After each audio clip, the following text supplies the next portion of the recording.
Assalamualaikum warahmatullahi wabarakatuh. Sebelumnya, perkenalkan kami dari kelompok 11, pengantar metode statistika dari kelas A. Di sini kami akan presentasikan hasil dari tugas pacar kami dengan judul Analisa Pengaruh Luas Panen dan Produktivitas Terhadap Produksi Tanaman Padi tahun 2018 sampai 2020 wilayah Jawa Barat. Kelompok kami terdiri dari 5 orang. Yang pertama yaitu saya sendiri, Andi Nur Anissa Aprilia R dengan NIM 15211001. Selanjutnya ada Afifah Raidatul Aisy dengan NIM 15211007, Ananda Aulia Hasana dengan NIM 15211010, Evita Raihana dengan NIM 15211016, dan Nisa Risanti dengan NIM 17211025. Adapun outline pembahasan atau garis besar topik kami yaitu bab pertama pendahuluan, bab 2 tinjauan pustaka, bab 3 analisis data, dan bab 4 penutup. Bab pertama yaitu pendahuluan.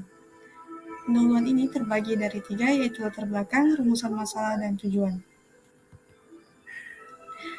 Latar belakang dari tugas besar kami yaitu regresi linier adalah alat statistik yang dipergunakan untuk mengetahui pengaruh antara satu atau beberapa variabel terhadap satu buah variabel. Regresi ganda berguna untuk mendapatkan pengaruh dua variabel kriterium atau untuk mencari hubungan fungsional dua prediktor atau lebih dengan variabel kriteriumnya. Dalam hal ini, kami menerapkan regresi linier berganda untuk produksi padi menurut provinsi, di mana padi juga merupakan suatu kajian menarik untuk mengetahui seberapa besar pengaruh yang terdapat antara variabel bebas terhadap variabel tak bebas. Selanjutnya ada rumusan masalah. Yang pertama yaitu faktor-faktor yang mempengaruhi produksi tanaman padi di Jawa Barat. Yang kedua, bagaimana hubungan nilai antara faktor pengaruh terhadap produksi padi di Jawa Barat. Dan yang ketiga, bagaimana besar korelasi antar masing-masing faktor yang mempengaruhi produksi padi di Jawa Barat. Terus tujuannya yaitu yang pertama untuk mengetahui faktor-faktor yang mempengaruhi produksi tanaman padi di Jawa Barat. Yang kedua, untuk mengetahui bagaimana hubungan nilai antara faktor pengaruh terhadap produksi padi di Jawa Barat. Dan yang ketiga, untuk mengetahui bagaimana besar korelasi antar masing-masing faktor yang mempengaruhi produksi padi di Jawa Barat.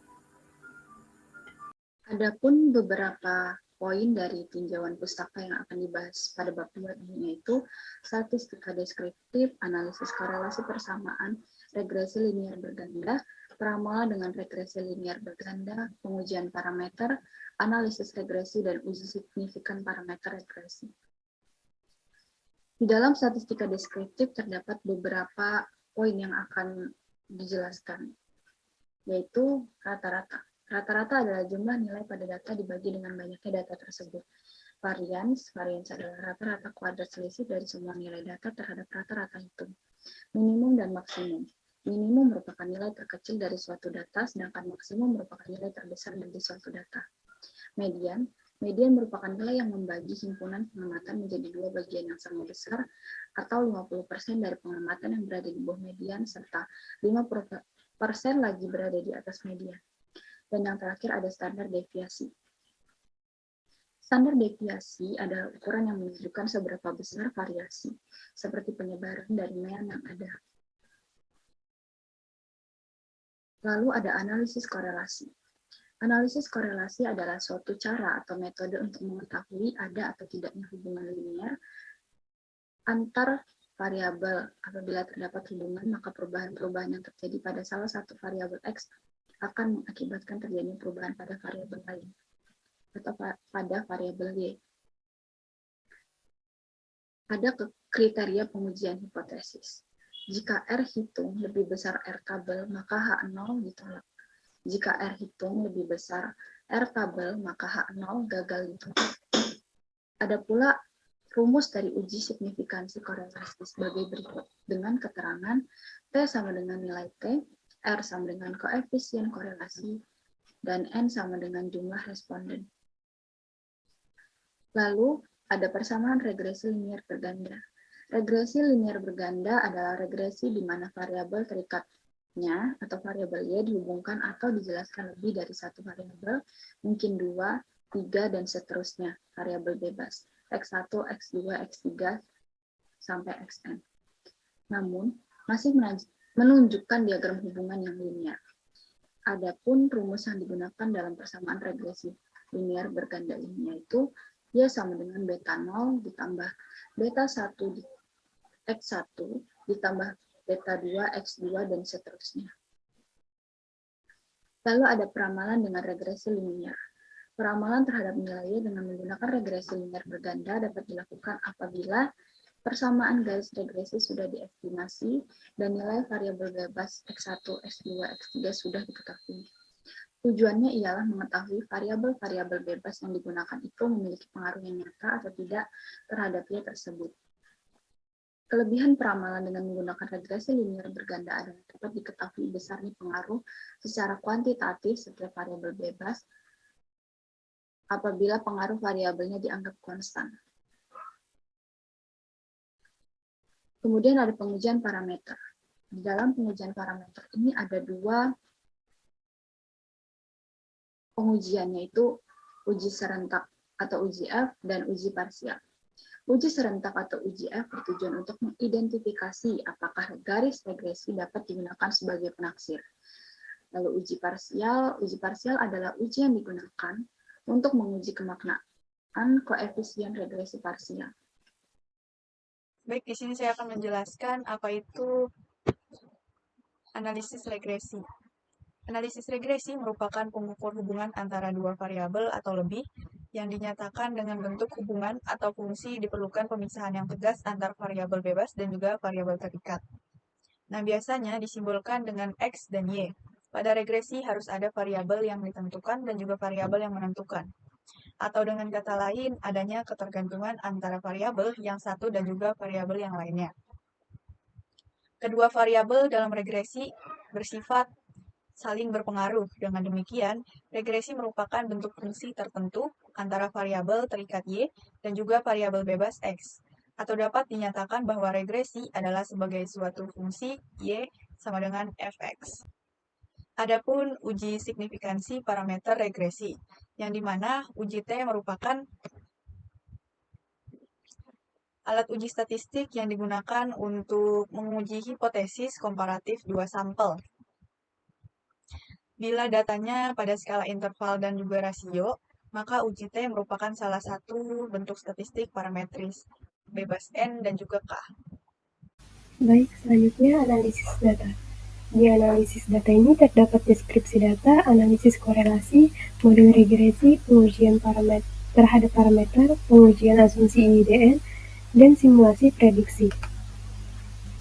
Deskripsi data. Pada penelitian ini akan dikaji mengenai faktor-faktor yang mempengaruhi produksi tanaman padi di setiap kabupaten atau kota Jawa Barat di tahun 2018 hingga 2020. Penelitian mengambil beberapa faktor, antara lain luas panen tanaman padi, yaitu X1, dan produktivitas tanaman padi, yaitu X2. Data tersebut diambil dari Badan Pusat Statistika Provinsi Jawa Barat, di mana produksi padi yaitu Y yang merupakan variabel dependen, serta luas panen tanaman padi yaitu X1 dan produktivitas tanaman padi yaitu X2 yang merupakan variabel independen. Statistika deskripsi. Di bawah ini terdapat tabel dari statistika deskripsi yang mana terdapat variabel N rata-rata, standar deviasi, variansi minimum dan maksimum. Selanjutnya ada analisis korelasi. Melakukan analisis ini adalah untuk mengetahui apakah hubungan linear antara produksi padi yang didapat pada sampel dengan luas panen tanaman padi dan produktivitas tanaman padi. Untuk mengetahui pola hubungan linear antara variabel-variabel tersebut, maka kita dapat membuat scatter plot. Berikut adalah hasil dari scatter plot. Di bawah ini yaitu terdapat gambar dari scatter plot Y versus X1. Selanjutnya ada gambar dari scatter plot of Y versus X2, yang mana gambar tersebut menunjukkan bahwa antara produksi padi yang didapatkan pada sampel Y dengan luas panen padi yaitu X1 memiliki hubungan linear yang hampir terpenuhi karena terdapat satu titik di mana jaraknya tidak mencapai garis, tetapi tidak terlalu jauh dari garis sehingga menyebabkan hubungan linear hampir terpenuhi. Selanjutnya ada tabel korelasi. Di tabel tersebut terdapat correlation dan p-value. Berdasarkan tabel di atas, dapat diketahui bahwa uji korelasi produksi padi yang didapatkan pada sampel Y dengan luas panen padi yaitu X1, produksi padi yang didapat pada sampel Y dengan produktivitas tanaman padi yaitu X2 untuk masing-masing variabel prediktor pada level signifikan 0,05 didapatkan hasil tolak H 0 karena p-value kurang dari A. Yang artinya terdapat hubungan linear yang signifikan antara variabel respon dengan kedua variabel prediktornya, di mana nilai korelasi antara variabel Y dengan variabel X1 sebesar 0,9980355 yang dapat dikatakan bahwa hubungan linear yang hampir terpenuhi karena terdapat satu titik yang berada di luar garis dan tidak observasi lainnya, namun memiliki korelasi yang kuat. Selanjutnya ada model regresi. Model regresi ini untuk memprediksi nilai dari produktivitas tanaman padi apabila mengalami kenaikan atau penurunan. Di bawah ini terdapat tabel dari hasil analisis regresi. Jadi dari tabel tersebut artinya setiap bertambahnya satuan luas panen padi maka produksi padi akan naik atau bertambah sebesar 5,8351 satuan dengan syarat variabel independen prediktor. Yang lain konstan hubungan positif. Setiap bertambahnya satuan produktivitas padi mengakibatkan hasil produksi padi bertambah 4,554 satuan dengan syarat variabel independen prediktor. Yang lain konstan hubungan positif. Pengujian terhadap parameter. Yang pertama, uji serentak. Uji ini digunakan untuk mengetahui apakah nilai produksi tanaman padi, luas panen padi, dan produktivitas tanaman padi berpengaruh secara signifikan terhadap model dengan menguji variabel-variabel tersebut secara bersamaan. Berikut adalah hasil uji serentak. Berdasarkan pada tabel, dapat diketahui bahwa signifikan terhadap model karena nilai p-value-nya lebih kecil daripada alfa dan nilai f-hitung lebih besar daripada f-tabel sehingga dapat diambil keputusan tolak H0 di mana yang artinya data tersebut sudah signifikan. Yang kedua, uji parsial. Uji ini digunakan untuk mengetahui apakah produktivitas tanaman padi, luas panen padi, dan produktivitas tanaman padi berpengaruh secara signifikan terhadap model dengan menguji variabel-variabel tersebut secara terpisah. Berikut adalah hasil uji parsialnya. Berdasarkan pada tabel, dapat diketahui setiap variabel memiliki nilai p-value yang lebih kecil daripada alfa, sehingga keputusan tolak H0 yang artinya memiliki hubungan yang signifikan antara variabel tersebut terhadap model. Kemudian pengajuan asumsi IIDN. Yang pertama, uji residual identik dalam varians. Pengujian asumsi residual identik menggunakan plot residual versus width dari model regresi antara produksi tanaman padi dengan luas panen padi dan produktivitas tanaman padi. Berikut adalah hasil pengujiannya. Pada gambar dapat dilihat bahwa titik-titik menyebar secara acak tidak membentuk suatu pola tertentu, sehingga dapat dikatakan bahwa produksi tanaman padi dengan luas panen padi dan produktivitas tanaman padi adalah identik. Yang kedua, uji residual independen. Pengujian asumsi residual independen menggunakan plot residual versus order dari model regresi antara produksi tanaman padi dengan luas panen padi dan produktivitas tanaman padi. Berikut adalah hasil pengujiannya. Pada gambar dapat kita lihat bahwa plot residual menyebar secara acak, sehingga dapat dikatakan bahwa produksi tanaman padi dengan luas panen padi dan produktivitas tanaman padi adalah independen. Yang ketiga adalah uji residual berdistribusi normal. Pengujian distribusi normal untuk residual dilakukan dengan menggunakan uji normalitas sebagai berikut. Pada gambar menunjukkan bahwa nilai p-value adalah 0,114 di mana lebih besar daripada alfa yaitu 0,05 sehingga gagal tolak H0 yang artinya produksi tanaman padi dengan luas panen padi dan produktivitas tanaman padi berdistribusi normal. Kemudian simulasi prediksi. Dalam simulasi prediksi menggunakan model regresi yang telah didapat sebelumnya, yaitu Y sama dengan negatif 261, 766 ditambah 5,8351 X1 ditambah 4.554 X2. Apabila X1-nya 58.041 dan X2-nya adalah 55, maka didapatkanlah Y estimate-nya adalah 327.379,039. Yang kedua, apabila X1-nya 95.484 dan X2-nya adalah 52, maka kita masukkan ke model regresinya sehingga didapatkanlah Y estimate-nya adalah 532.688. Yang ketiga, apabila X1-nya adalah 118.028 dan X2-nya adalah 57, maka kita masukkan X1 dan X2-nya ke dalam model regresi sehingga didapatkanlah Y estimate-nya adalah 686.517,183.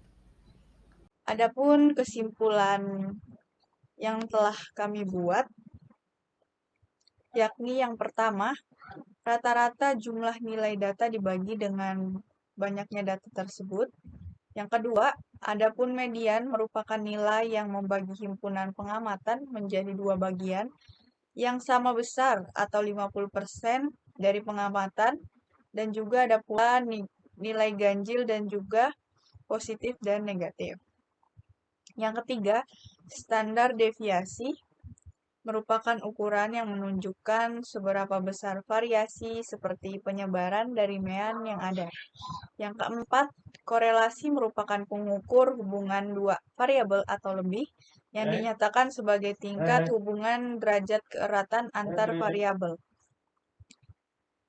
Adapun saran yang telah kami buat yaitu semoga laporan yang kami buat bisa mendorong teman-teman yang ingin menganalisis data sesuai dengan metode yang digunakan. Yang kedua, sebaiknya pengolahan data dilakukan dengan teliti agar data bisa didapat dengan nilai yang akurat. Sekian presentasi dari kelompok kami, semoga bisa bermanfaat, kurang lebihnya mohon dimaafkan. Wassalamualaikum warahmatullahi wabarakatuh. Terima kasih.